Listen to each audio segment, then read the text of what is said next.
France la ba tey waa Sénégal yi weet nañu 100% Sénégal la mais tamit ñun ñi Sénégal ñi xalaat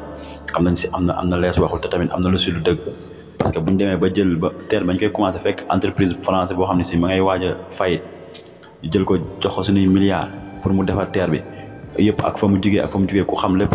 di nga xam ni am na lees waxul quoi kon nag nañuy leeral suñuy programme projet yi ñu tëral ak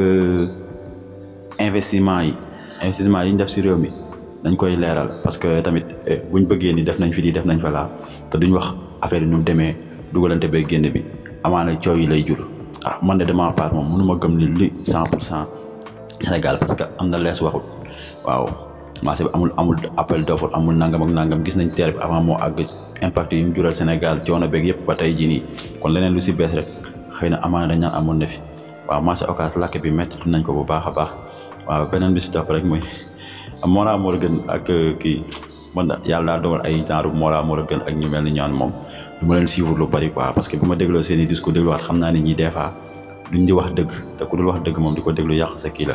waaw Serigne Modou Niang yal na ko yàlla yërëm di jëfal suñu lion yi macha allah jël nañ si IFOA bi di kontaan